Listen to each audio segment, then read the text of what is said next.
frater juga. Kalau ada, nggak usah frater lah ya. Kalau ada tamu saja, fraternya misalnya pekan sucian kayak, kami titip ke susteran. Lah susternya kan bingung, suster bawa wadon kabeh. Tiba-tiba dititipi tamu-tamu laki-laki. Kamarnya suster itu, kamar mandinya di luar semua. Lah frater ini kadang-kala ya kayak ngomong dewek, mengaduk-adukan, berbudalan juga kok singlet ngono kan susternya untuk penampakan jenenge. Ya ada banyak hal gitu loh. Maksud saya tadi, kalau tidak mendukung ya jangan menjegal gitu loh ya. Ini kan tugas kita semua. Lalu kepada para pimpinan umat, kepada romonya, kepada uskupnya kita mendukung. Tuhan bersamamu.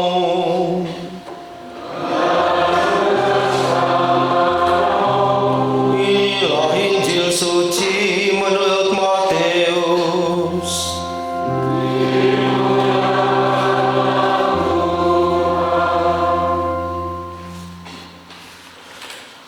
Sekali peristiwa, Yesus tiba di daerah Kaisarea Filipi. Yesus bertanya kepada murid-muridnya, kata orang, siapakah anak manusia itu? Jawab mereka, ada yang mengatakan Yohanes Pembaptis, ada juga yang mengatakan Elia, dan ada pula yang mengatakan Yeremia atau salah seorang dari para nabi. Lalu Yesus bertanya kepada mereka, tetapi apa katamu? Siapakah aku ini? Maka jawab Simon Petrus, engkau adalah Mesias, anak Allah yang hidup. Kata Yesus kepadanya, berbahagialah engkau Simon bin Yunus, sebab bukan manusia yang menyatakan itu kepadamu, melainkan Bapa-Ku yang di surga. Dan aku berkata kepadamu, engkau adalah Petrus, dan di atas batu karang ini aku akan mendirikan gerejaku, dan alam maut tidak akan menguasainya. Kepadamu akan kuberikan kunci kerajaan surga. Apa yang kau ikat di dunia ini akan terikat di surga, dan apa yang kau lepaskan di dunia ini akan terlepas di surga. Lalu Yesus melarang murid-muridnya memberitakan kepada siapapun bahwa dialah Mesias. Demikianlah sabda Tuhan.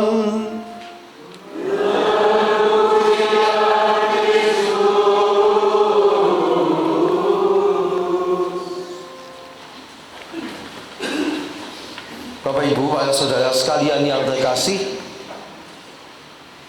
pengikut Kristus di dunia ini terbagi-bagi dalam berbagai gereja. Ada gereja Katolik kita di dalamnya, tapi jangan lupa ada begitu banyak gereja-gereja Kristen, denominasinya banyak sekali. Ketika saya meninggalkan Pekalongan awal 2017, di kota Pekalongan, kotanya bukan kabupaten, di kota Pekalongan ada satu gereja Katolik dengan 17 gereja Kristen. Jalan Belimbing sebelah gereja Katolik itu, ada mengatakan itu jalan surga. Bagi saya itu jalan perpecahan. Ya kalau melihat gereja, ya, wah ini KB kebok gereja. Sepanjang jalan itu ada sekitar 6 gereja. Satu gereja Katolik dengan 5 atau 6 gereja Kristen. Tapi bagi saya menunjukkan perpecahan. Kenapa? Ya karena gereja-gereja yang ada di situ satu sama lain sama sekali tidak terhubung. Setengah tahun belum ada saya di Purwokerto, dari 17 lalu sudah bertambah menjadi 18 gereja Kristen dan satu gereja Katolik. Bapak Ibu saudara sekalian, dalam relasi antar gereja di Pekalongan itu selalu saya ingatkan, gereja Katolik bukan merupakan bagian dari BKS AG, Badan Kerjasama Antar Gereja. Karena gereja Katolik itu mandiri, bukan merupakan bagian dari gereja-gereja Kristen itu. Kami menjadi mitra BKS AG, iya. Kami bekerja sama, iya. Tapi kami bukan anggota BKS AG. Lalu mengatakan, tapi ini kan yang BKS AG itu kan gabungan semua gereja. Ya saya katakan yaitu gabungan gereja Kristen, oke silahkan.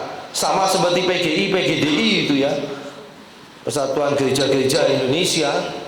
Tetapi yang Protestannya, lalu Pentakostannya kan PDGI. Tetapi gereja Katolik itu lain. Dan maaf Bapak Ibu Saudara sekalian, sebetulnya PKS AG itu menjadi pembonsaian gereja-gereja Kristen. Kenapa? Kalau kami dikumpulkan oleh Kemenak, Kementerian Agama di Kota Pekalongan, yang terjadi apa? Wakil Katolik satu, wakil BKS AG satu. Maaf, sementara agama saudara kita Muslim ada PNU, ada Muhammadiyah, ada macam-macam di situ. Kalau ada pengambilan suara voting, minta pendapat, ya Kristen dan Katolik hanya diwakili satu-satu. Ayo kalah. Saya mengatakan kepada Pak Lukas itu, Pak Pendeta, Ketua BKS AG, saya katakan, Pak, mestinya BKS AG itu ke dalam. Kita kerjasama antara kita satu. Tapi ketika keluar, itu jangan diwakili satu dong. Wong gerejanya oke kok. Termasuk ketika ada pelantikan PNS. Yang Katolik jelas diundangkan romonya. Saya duduk bersama dari wakil Kemenak Pengadilan Agama untuk yang Muslim, dan Kristen itu biasanya diwakili oleh Ketua BKS AG-nya. Saya tanya kepada Pak Ketua, Pak, itu jemaatnya jenengan? Oh bukan, nomor saya juga nggak kenal. Ya bagaimana kenal? Karena Pak Lukas itu pendeta gereja A, yang dilantik disumpah itu jemaatnya gereja B. Ya nggak ketemu kan? Maka saya mengatakan, loh sebetulnya kalau ke dalam kerjasama oke. Tapi ketika ada kepentingan seperti ini, jangan lalu diwakilkan. Ya mereka tuh taunya, pokoknya kalau Kristen BKS AG itu gampang, sama katanya. Kristen kan sama. Nah, masing-masing dari kita itu jelas beda-beda. Walaupun kita sama-sama pengikut Yesus, tapi tradisinya kan macam-macam. Bapak Ibu Saudara sekalian, kalau Anda mengikuti datang ke Manado, lalu di sana mengikuti gereja Kristen Minahasa, itu nanti persis dengan Katolik ibadatnya. Ada kudus-kudus, ada kemuliaan, ada doa syukur agung juga. Sementara gereja Kristen yang ada di Jawa, GKI, GKJ tidak begitu. Masing-masing punya tradisi yang berbeda. Nah, salah satu yang membedakan gereja Katolik dengan gereja-gereja yang lain adalah bahwa gereja Katolik memiliki keistimewaan yang disebut dengan tradisi dan suksesi apostolik. Apa itu? Apostel itu artinya utusan atau rasul. Tradisi dan suksesi apostolik, karena di dalam gereja Katolik lah terjadi suksesi kepemimpinan, di mana para uskup mewakili rasul-rasul Tuhan, itulah yang punya wewenang untuk mentakbiskan. Seorang uskup itu hanya bisa ditakbiskan oleh uskup yang lain, satu uskup selebaran utama, konsekrator utama, dan dua uskup pendamping. Dulu apa-apa harus ke paus, tapi kan kemudian didelegasikan pokoknya tiga uskup gereja Katolik. Kami para imam juga hanya bisa ditabiskan oleh uskup yang sah, yang memang punya wewenang untuk suksesi apostolik tadi. Itu perbedaannya. Dan sebetulnya kuasa suksesi apostolik ini itu tidak lain tidak bukan berasal dari apa yang kita dengarkan tadi dalam bacaan Injil, bahwa Yesus sendirilah yang memberikan kuasa kepada murid-muridnya, khususnya Simon Petrus, untuk menjalankan tugas melanjutkan menjaga kawanannya. Dari 12 rasul itu jelas tadi di dalam bacaan Injil yang mendapatkan wewenang khusus itu adalah Petrus. Yang lain punya tugas pewartaan, tetapi Petrus itu dianggap yang utama, yang pertama dari yang 12 itu. Nah, di situ Petrus dilengkapi dengan kuasa yang jelas dikatakan, kepadamu akan kuberikan kunci kerajaan surga. Apa yang kau ikat di dunia akan terikat di surga. Apa yang kau lepaskan di dunia ini akan terlepas di surga. Dan ini terutama berkaitan dengan kuasa pengampunan dosa. Maka ketika kita ngaku dosa, imam itu akan pada akhir absolusi mengatakan, aku melepaskan engkau dari dosa-dosamu, Bapa dan Putra dan Roh Kudus. Yang terlepas di dunia dilepaskan di surga. Yang terikat di dunia, yang tidak dilepaskan, itu artinya terikat di dunia, akan terikat juga di surga.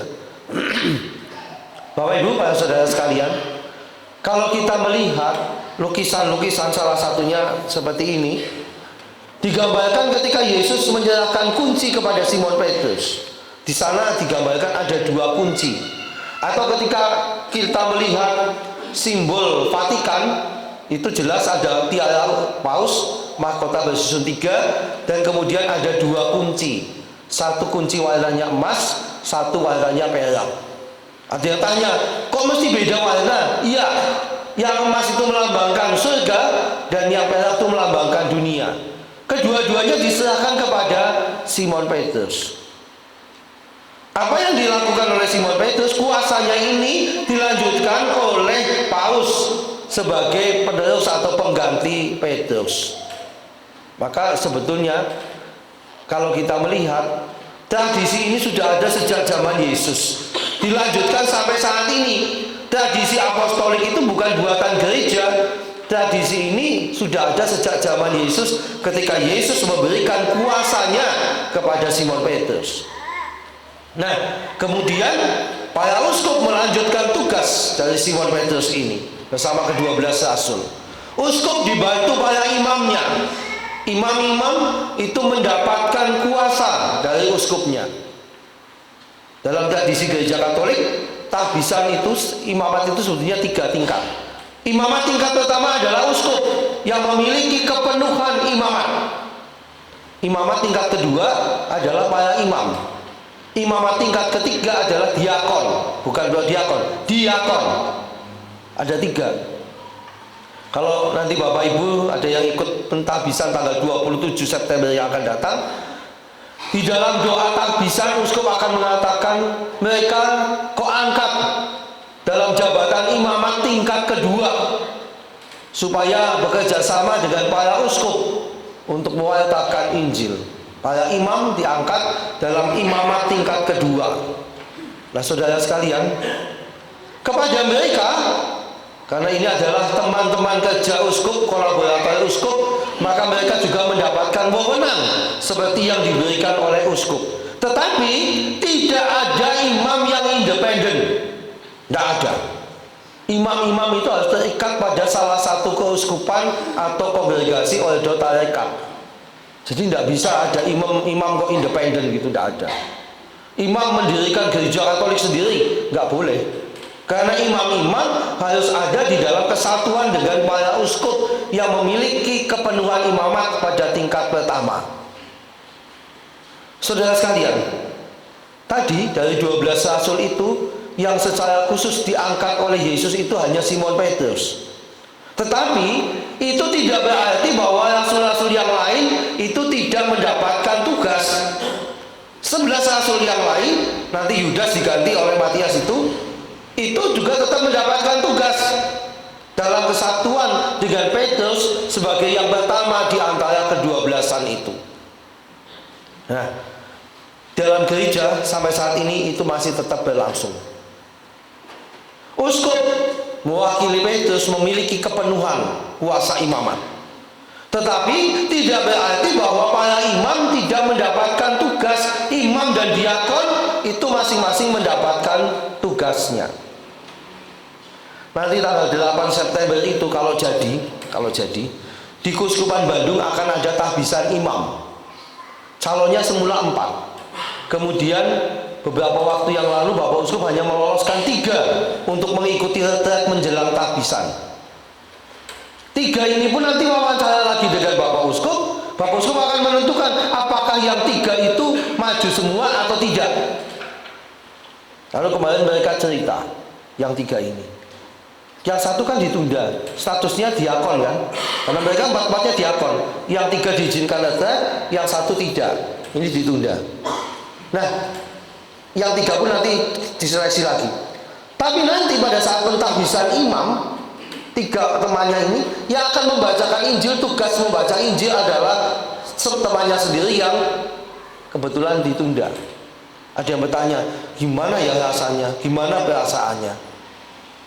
Ya, mungkin ada rasa kecewa, Mungkin ada rasa malu. Teman-teman saya 3 ditahbiz kok saya malah masih diakon. Tapi ini bukan soal malu, soal apa. Uskuplah yang punya wewenang untuk memutuskan.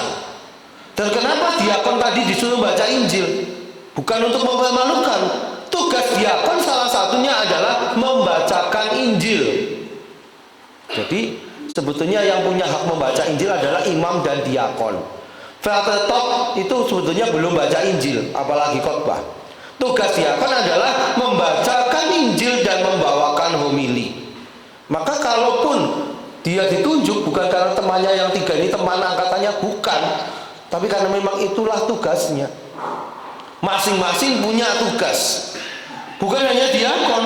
Kalau kita lihat di dalam jemaat, dalam gereja kita di paroki Banyumas ini, ada imam, Bapak Uskupnya di Purwokerto, ada imamnya, ada romo parokinya, Romo Nikola. Waktu itu ada vikarisnya atau wakilnya, pastor bantu, pastor rekan, Romo Niko Setia, yang kemudian mutasi ke katedral itu. Ini masing-masing punya tugas sesuai dengan pelayanannya. Demikian juga di paroki, para imam itu dibantu dalam pelayanan sakramentali, dibantu oleh prodiakon dan prodiakones. Mereka memimpin ibadat, pemakaman, peringatan arwah dan sebagainya. Masih ada lagi selain prodiakon, prodiakones, para romo paroki dibantu oleh dewan keuangan paroki dan dewan pastoral paroki. Masing-masing tugasnya beda-beda. Tidak usah juga satu orang itu wah jadi dewan paroki, jadi dewan keuangan, jadi prodiakon, jadi katekis wong siji tok. Enggak. Bagi-bagi tugas supaya masing-masing tugas dapat dilaksanakan dengan sebaik-baiknya. Ingat dalam kisah para rasul ini akhirnya mengangkat 7 orang menjadi diakon. Kenapa? Kami merasa bersalah ketika kami memfokuskan diri pada pelayanan sabda, kami mengabaikan pelayanan meja untuk janda-janda dan anak yatim piatu. Maka diangkat 7 diakon supaya pewartaan sabda dijalankan para rasul jalan, yang ini pelayanan sosial karitatif untuk para janda dan anak yatim piatu itu juga tidak terabaikan, tetap jalan.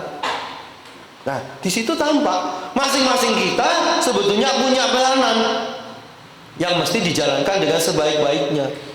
Sebagai umat, kita diajak untuk menghargai wewenang yang diberikan kepada para romo kita, pada imam-imam kita, kepada uskup kita. Kita harus menghargai itu. Maka dalam hukum gereja Katolik, kalau ada orang menganiaya klerus itu berarti paus, uskup, imam, diakon, itu kena ekskomunikasi, hukumannya ekskomunikasi. Maka sejengkal-jengkalnya Bapak Ibu ya, jangan sampai ngampleng mau diakon apalagi uskup. Nanti begitu plak sepisan langsung ekskomunikasi, tidak boleh menerima sakramen-sakramen. Dan yang boleh mengampuni yang seperti itu, hukuman ekskomunikasi terhadap klerus itu hanya paus.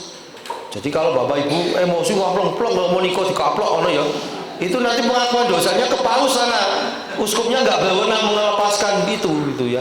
Kenapa? Karena kita semua diajak untuk menghargai mereka yang memang dipilih dan diberikan wewenang khusus oleh gereja, oleh Yesus sendiri. Itu kita wajib mendukung mereka. Di paroki, bagaimana mendukung pastor parokinya? Ketika ada kegiatan-kegiatan paroki, mari kita terlibat. Kalau tidak bisa terlibat gimana? Ya minimal tidak jegal. Kadang-kala ini yang membuat para pastor paroki itu mumet. Ada ya pastor paroki, saya juga pernah berkali-kali jadi pastor paroki. Kadang-kala ada umatnya nggak setuju, nggak apa-apa nggak setuju. Tapi tolong kalau tidak setuju jangan lalu malah menjegal. Tidak setujunya kenapa? Ngomong, aku nggak setuju modelmu kayak ini. Usulnya gimana? Jangan hanya mengatakan saya nggak setuju. Ada arisan paroki. Kok saya nggak setuju? Lanjutkan ke pihak. Pokoknya nggak setuju. Nah, susah kalau begitu. Bukan diskusi dengan pokoknya bisa. Angalepol. Itu sama saja tidak niat dan bukan jajannya. Iya. Ngomong, saya tidak setuju gerejanya dicat. Lanjut ke pihak. Pokoknya nggak setuju. Lalu bagaimana? Anda boleh tidak setuju, omong, loh saya nggak setuju gerejanya dicet, misalkan. Kenapa? Loh catnya masih bagus kok, kan jelas. Lalu bagaimana? Ya mungkin setahun lagi, 2 tahun lagi, itu yang baik.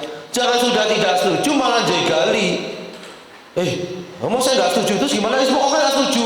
Lalu ngomong pada yang lain-lain, aja gelem misalnya yang aula. Nah, itu kan jegali kayak gitu. Bahkan Bapak Ibu Saudara sekalian, saya alami ada kan imam yang nyandung kacanya dewek. Ada itu. Saya pertama tugas di Gombong 2003 bersama Romo Kris Wasito. Romo Kris memberikan tugas khusus kepada saya dalam tanda kutip menjinakkan umat-umat yang tidak setuju renovasi pastoran. Pastoran itu kamarnya hanya 2. Kalau romonya 2, berarti kalau ada tamu, nah ini repot. Lalu kamarnya juga sudah sempit-sempit, kamar sekaligus tempat kerja, sudah tidak nyaman. Mau bangun pastoran, sebagian umat setuju, sebagian tidak. Repotnya ada mantan pastor paroki yang suatu ketika datang, lalu dia minta boleh misa di paroki Gombong, lalu dia mengatakan, kan pastorannya sebelah sana, gerejanya sini, Bapak Ibu saya titip bangunan sebelah jangan sampai diganti. Oh lah kepriye, umat yang lagi nggak setuju tambah semangat itu. Lah yang repot saya, tugas saya itu dalam tanda kutip tadi menjinakkan orang-orang yang seperti ini, karena mereka menolak tanpa alasan yang jelas. Bangunannya masih bagus, ya memang wong bangunan pondasinya berapa meter dewek kok. Iya, ketika akhirnya direnovasi kami kaget. Itu sebenarnya nggak usah ganti pondasi, itu ternyata kuat. Untuk tingkat itu katanya masih kuat. Yang aneh, pondasi bukan pendem lemah. Lalu waktu ke pendem lemah di semen, di rep aja bilang. Apa hebat banget itu dulu. Dan kami tahu ketika mau dibongkar, pembangunan pastoran Gombong itu dari Juni ke Juni itu telah 3 bulan. Karena apa? Karena ketika mau membuat cakar ayam untuk bangunan yang baru ini, kami kan harus membuka yang lama. Di situ ketahuan ternyata pondasi nejan atos banget pancen. Ya, tetapi kan harus ada masalahnya. Ini romonya tambah, ketambahan ada frater juga. Kalau ada dosa frater lah ya. Kalau ada tamu saja, fraternya misalnya pekan sucian kayak, kami titip ke susteran. Lah susternya kan bingung, suster bapak don kabeh. Tiba-tiba dititipi tamu-tamu laki-laki. Kamarnya suster itu, kamar mandinya di luar semua. Lah fraternya ini kadang-kadang ya kayak nang omahe dewek. Mengaduk-adukan berbedalan juga kok singlet ngono kan sebenarnya untuk penampakan jenenge. Ya ada banyak hal gitu loh. Maksud saya tadi, kalau tidak mendukung ya jangan menjegal gitu loh ya. Ini kan tugas kita semua. Lalu kepada para pimpinan umat, kepada romonya, kepada uskupnya kita mendukung mereka. Kalau salah ya dikritik dengan baik, jangan surat kaleng. Kalau saya tugas di paroki sejak awal saya mengatakan SMS kaleng, surat kaleng, pokoknya kaleng-kaleng, kecuali makanan kaleng saya tidak akan menerima. Nah, makanan kaleng tak tambani gitu kan. Nah, tetapi inilah bentuk dukungan kita. Bentuk dukungan kita kepada gereja. Dan yang kedua, kalau kita dilibatkan dalam pelayanan gereja, entah sebagai prodiakon, katekis, apa itu dewan paroki, dewan keuangan paroki, laksanakan tugas itu dengan sebaik-baiknya sehingga tetap mendukung gereja. Itu yang diharapkan. Yesus memberi kuasanya kepada Petrus, tapi rasul yang lain tetap mendapatkan tugas sesuai dengan fungsinya masing-masing. Kita juga sama. Yang bisa mimpin misa itu hanya imamnya. Iya kan? Kalau nggak ada romo, malaikatnya datang pun nggak bisa misa kan? Iya. Santo-santo yang kudus itu nggak bisa misa kecuali imam. Ya, itulah yang harus kita hargai. Maka umat Katolik nggak bisa. Saya itu nggak kepengen melu misa. Lalu khotbah jelei. Nah, lalu wis pokoknya tekan gereja, sembahyang dewek, buka tabernakel, jukut komuni lah. Waktu Covid itu sampai keuskupan memberikan teguran karena ada paroki yang komuninya drive-thru. Umat datang kon sembahyang lalu romonya kasih komuni, kan nggak boleh misa. Ya kan 20 Maret 2020 sampai 18 Juni 2020 di keuskupan kita paroki-paroki nggak ada misa. Lalu misalnya online. Nah tapi ada paroki yang umatku kepengen komuni, lalu maunya kreatif, sudah datang mandek mobilnya sembahyang sedela pengen komuni Bali. Dan kayak apa KFC gitu ya. Nah iya, daftar lalu komuni Bali. Nah nggak bisa seperti itu juga. Maka marilah kita masing-masing sesuai dengan tugas berutusan kita jalankan itu. Untuk apa? Untuk kepentingan gereja. Gereja itu bukan bangunan tapi jemaat yang didirikan oleh Yesus. Kalau masing-masing menjalankan fungsinya, saya yakin gereja kita akan maju, akan berkembang. Nanti jam 10 sampai jam 12 Wanita Katolik Republik Indonesia DPD Keuskupan Purwokerto kerjasama dengan tim PSE Katedral, kerjasama dengan Balai Pengobatan Provita dan macam-macam akan mengadakan kegiatan sosial di Purwokerto, di bekas Rumah Sakit Elizabeth lama itu. Duli caklungkir, peduli tukang becak, pemulung dan tukang parkir. Nah ini hanya bisa terjadi bagaimana? Semuanya pada terlibat. Ngomong pengurus DPD ini toh benjut. Iya. Karena apa? Menyediakan 10 tukang becaknya itu selawe. Bingung. Tapi ini bisa menjadi melayani banyak puluhan tukang becak karena banyak yang terlibat. Ya dokternya ya bagian pemeriksaan kesehatan, ibu-ibunya bagian menyediakan makanan, ada melibatkan kaum mudanya untuk mengurusi sembakonya. Ya masing-masing kan begitu. Kalau yang bukan dokter tidak usah nyuntiki. Malah mati kabeh mengko. Ya. Jadi dokternya ya tugas sesuai dengan profesinya. Ibu-ibu urusan makanan. Kaum muda yang tenaganya masih kuat-kuat junjungi sembako beras 5 kilo tambah apa kan begitu. Kalau ibu-ibu yang sudah sepuh kan junjungi beras 5 kilo ya boyoke monggo. Masing-masing, tidak usah yang lain, pokoknya tugasmu menjalankan. Nggak usah yang bingung-bingung, semuanya bekerja sama lalu bisa melayani bukan hanya umat tapi juga masyarakat pada umumnya. Itu hanya terjadi ketika apa yang dikisahkan dalam bacaan Injil bisa kita lanjutkan sampai saat ini. Ada yang bertugas menjadi pemimpin, ada yang bertugas melayani bidang ini, ada yang tugas melayani bidang itu, macam-macam. Kita kerjasama karena kita satu tubuh. Anggota tubuhnya banyak. Bagian mulut tuh bagiannya ngunyah. Nggak usah protes, kayaknya sing kesel-kesel ngunyah kok sing banyak wetenge. Nggak ada mulut yang kenyang toh. Mulut memang tugasnya ngunyah. Ya nggak apa-apa. Perutnya juga jangan mengatakan sing penting aku bagian penampungan kono nyabet gawe dewek cangkem, ya nggak ada juga. Semua bekerja supaya tubuh ini sehat, tubuh ini tetap berkembang, bisa beraktivitas. Itulah gereja sebagai tubuh Kristus. Amin. Sekarang mari kita berdiri, kita nyatakan kembali janji setia iman kita dalam syahadat yang singkat. Mari kita nyatakan bersama-sama. Aku percaya akan Allah, Bapa yang Maha Kuasa, Pencipta langit dan bumi, dan akan Yesus Kristus, Putranya yang tunggal Tuhan kita, yang terus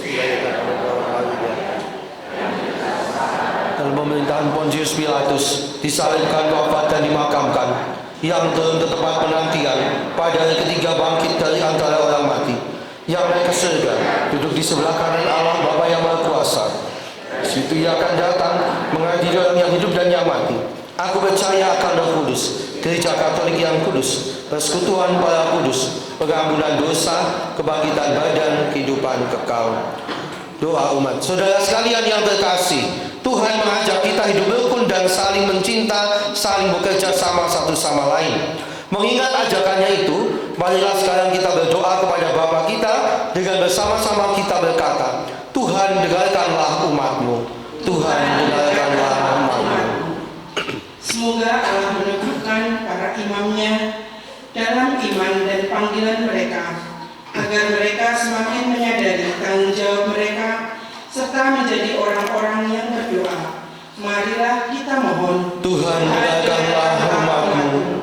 Semoga Allah mendampingi orang-orang yang tersandung dan tergoncangkan oleh masalah kejahatan di dunia, juga bagi orang-orang yang menjadi korban perang, kekerasan, dan ketidakadilan mereka, para korban perang, kekerasan, agar mereka tetap setia dan percaya pada Engkau, Allah yang adil, pengasih dan penyayang. Marilah kita mohon. Tuhan, dengarkanlah umat-Mu. Semoga Allah memberkati para keluarga agar hari demi hari cinta kasih dan kesetiaan mereka tumbuh dan berkembang, serta agar mereka dari pengalaman belajar bagaimana mereka dapat saling membahagiakan dalam hal-hal kecil. Marilah kita mohon. Tuhan, dengarkanlah umat-Mu. Semoga Allah mendampingi mereka yang menjadi korban perang atau pertentangan, para tawanan dan pengungsi, agar dapat segera menikmati kembali ketenangan dan kedamaian. Marilah kita mohon. Tuhan, dengarkanlah umat-Mu. Semoga Allah membantu kita semua dalam melenyapkan segala kebencian serta kesombongan dari hati kita. Marilah kita mohon. Tuhan, dengarkanlah umat-Mu. Marilah kita haturkan wujud kita dalam hati. Marilah kita mohon. Tuhan, dengarkanlah umat-Mu. Allah Bapa semua orang, semua kau undang ikut serta dalam perjamuan Ekaristi. Kami percaya, di mana sahabat-sahabat-Mu berkumpul, Engkau tentu hadir di tengah-tengah mereka. Karena itulah, maka kini kami bersama-sama mempersembahkan kurban Yesus Kristus Putra-Mu, Tuhan dan Perantara kami. Amin. Kita aturkan persembahan kita.